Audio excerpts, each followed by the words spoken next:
Hey everybody, it is your girl, Toresa Be Free, and I want to welcome you all into a wonderful,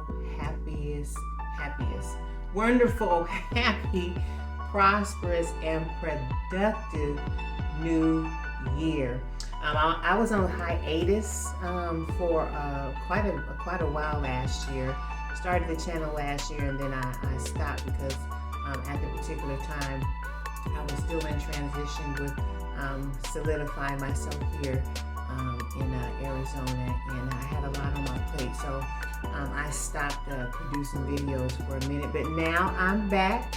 It's a new year. It's 2023. And I'm super excited about everything that life has in store for me and for you and for us as a collective as we continue on in our journey to improve our self-care, heal, so that we can become whole and better people for us, which makes it better for all of those who are connected to us. So today, in this first episode for 2023, for me, I feel like having a story time with you, a short story time with you, to just let you in a little bit on my life. And I know that I did a little bit like in one of the first episodes that I did when I started this channel. But again, I was in a different place, which was still good, but I was in a different place getting myself settled in here. So, I have such a passion and a love to be a help for people and to empower them and to coach them and to uplift them and to challenge them in more ways than none. But I think for all of you to be able to understand where I come from and why I am so passionate and resilient and blunt and fun in a lot of the things that I say, it will be helpful rather if I give you a little insight in regards to who I am and just be my complete authentic self. So I'm just going to share the next few minutes with a little short story time to give you all the insight, some insight, maybe a little clarity, why I'm so passionate about not only me living my best life, but seeing you live your best life in the realm of relationships and life and so on and so forth.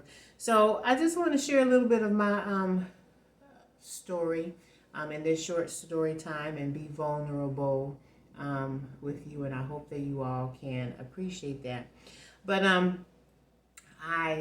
it's been a year already that I have been a resident of Arizona, and I've become an Arizonian, and I'm telling you, I absolutely love it. I love it here. I love the people here. I love the energy here. I love the vibe here. I like where I live.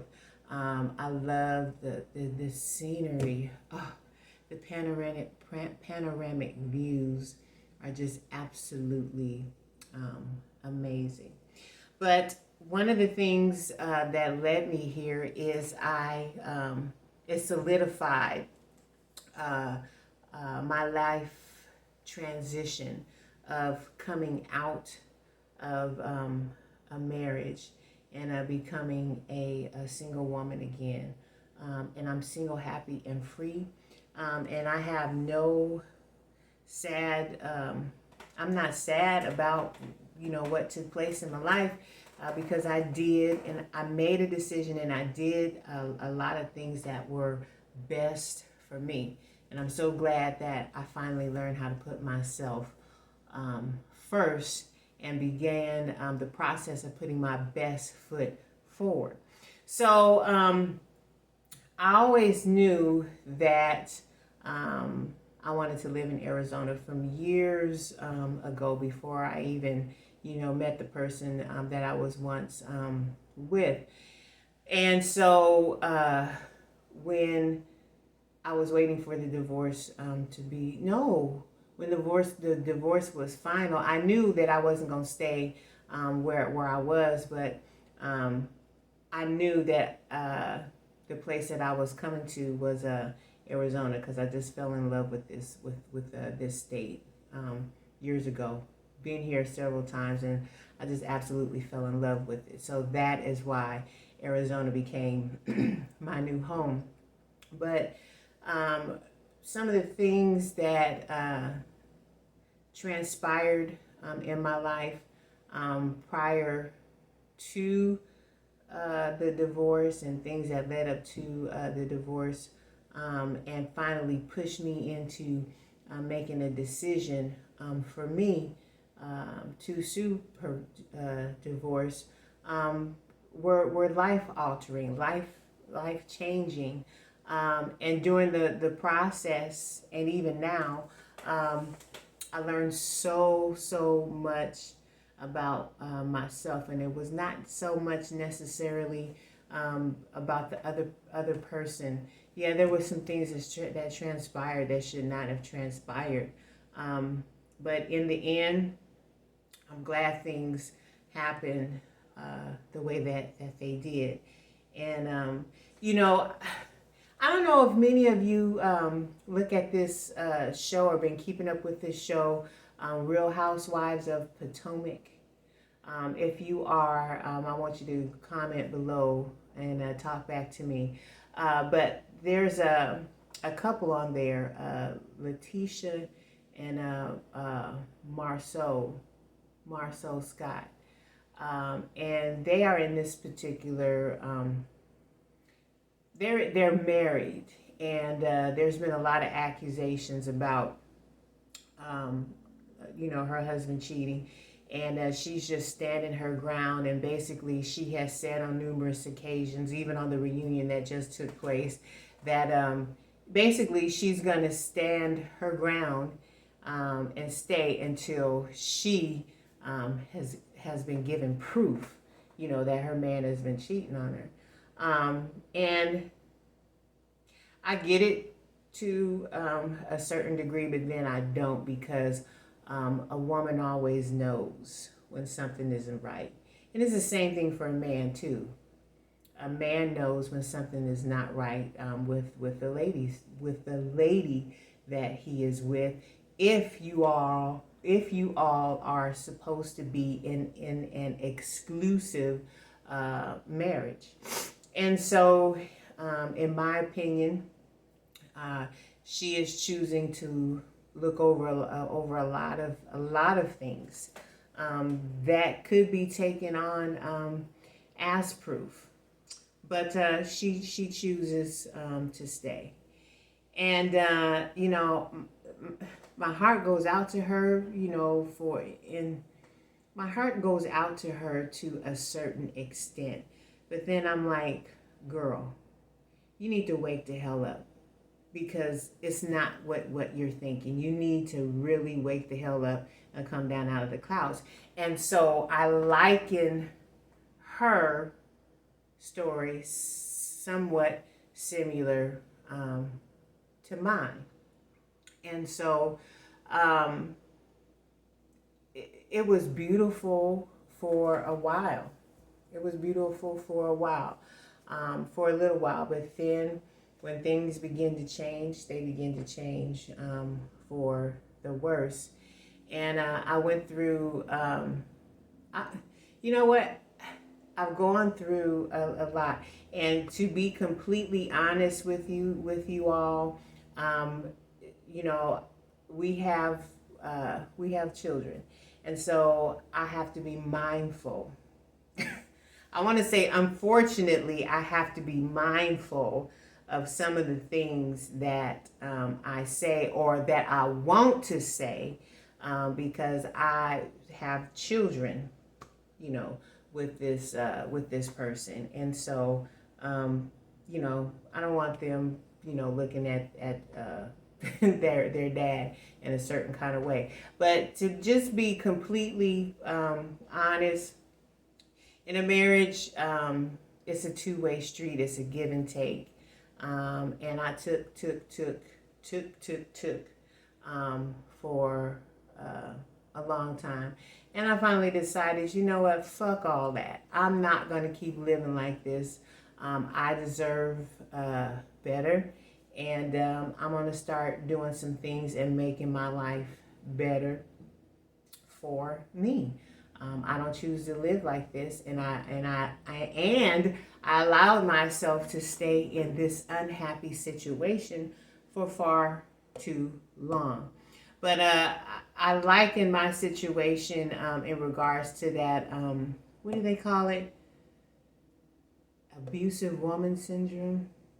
I'm not saying it right, but I think y'all know what I'm talking about. It don't matter how much the woman is getting her ass kicked, mentally, physically, or spiritually. There's nothing that you can say to her that's gonna make her go until she has reached her breaking point and is ready to go, and ready to go by all means necessary, and at all costs, even if that means that she walks away from everything. She realizes that her sanity and her sanctity and her peace and just her as a woman is much more valuable to her than staying in a relationship with somebody who really doesn't care about you at all. Because if they did, then they would be upfront with you from day one, and tell you how they're really lame. So, the message today, is for, this is for the married women. I'm not really talking to the women that are dating someone. Dating and being married is two totally different things. I don't care how y'all want to try to make them be the same. They are not. And when you go into a marriage and you think that, or you believe that this person is going to be with you for life, there's a certain kind of way that the two of you move. Or I'll say there's a certain kind of way that the two of you are supposed to move together. But when one of you, or even both of you for that matter, chooses to step outside of that exclusivity, it changes the dynamics. It is a complete game changer in your marriage. And so, I dealt with going through that horrific season of life. I went through so much pain. It was painful to know that somebody that I loved and never had loved in that manner before could do something like that to me. But not just do it to me once, but do it to me on a continual, consistent basis. And in one of those instances, the first one that I found out about, I was pregnant. I was almost at the end of my pregnancy. Or no, I was at the end of my pregnancy. And that was such an emotional roller coaster for me. I felt like I was fucking losing my damn mind. I mean, for real. And it was just crazy. And you go through a marriage, and you put all of your trust in this one person. But honestly, is that a smart thing to do? Is that a smart thing to do? Some would say yes. But in retrospect now, I would say no. Why? Because people are people. And is it really meant for a person, woman or man, to be with one person for the rest of their life? I mean, for real? Think about it. I don't think that is don't think that that's right or the correct way to be. It's not natural to me. And so I know some of y'all are going to have something to say about that. So you can go down in the comments. We having a conversation, and this is a little bit of a story time with me. And so, I went through a lot regarding that and so much more. It wasn't just that, but it was just a whole lot. And so I just finally made a decision one day. I said, enough is enough. I'm tired. Enough is enough. I'm tired. And I finally mustered up enough courage to have a hard conversation. And then I moved forward from there. And so I'm going to close out the conversation right there, because there's a lady that's listening to me, and you're starting out 23 in a predicament, and you're trying to figure out how you gonna make sense of this. How are you going to get your life back? And girl, all I can say to you is that you know what is best for you, and you know exactly how you need to do it. And the same message is for that man. You know what is best for you, and you know how you need to do it. But one of the most important things that you need to do, regardless to whatever your decision is and whatever it is that you want to do, because I'm not here to tell anybody what to do. I'm not here to suggest to you what you should do according to what I did for me. I'm not an authority in the matter, but I just have some experience under my belt from being married. Not once, but twice. So oftentimes we want to avoid the hard conversations, and we want to keep pushing how we really think, how we really feel. We want to keep pushing that down on the inside and not really communicating what it is that you really want from your partner, and what it is that the things that are really bothering you on the inside regarding your relationship. And this is where things begin to fall apart, because there's no communication. This person supposedly, is supposed to be your best friend, but obviously they are not, because neither of you can come together and talk to each other about what you really think and how you really feel, and it be received. So things go left unsaid, and there's all kind of cracks and holes in the marriage. And then the next thing you know, one or two of you, both of you, are doing things outside of your marriage. And then the rest is history. So listen, I'm going to get ready to close out, but hey, start 2023 off right for yourself. Do what you need to do. Do what you know you need to do for yourself, and go through your process. I'll see you next time. Hey, before I go, hey you, I want to hear from you. So go down in the comments, talk back to me, share whatever is on your heart. I want to hear from you, because my platform is not about me. It's not just about me, but it's about me talking with you and us beginning a dialogue together so that we can help each other. All right, happy 2023, y'all. I'll see you in the next story time, or the next video, or the next whatever that I put out here on Toresa Be Free's World on YouTube. And listen, if you want to know more about something from me, go down in the comment section and tell me, AT, talk about this. AT, we want to hear about that. I have nothing to hide. I have absolutely nothing to hide, because I'm free. absolutely and completely free to be me. And there's a story behind that too, Toresa Be Free. So until next time, peace, y'all. I'll see you. Bye.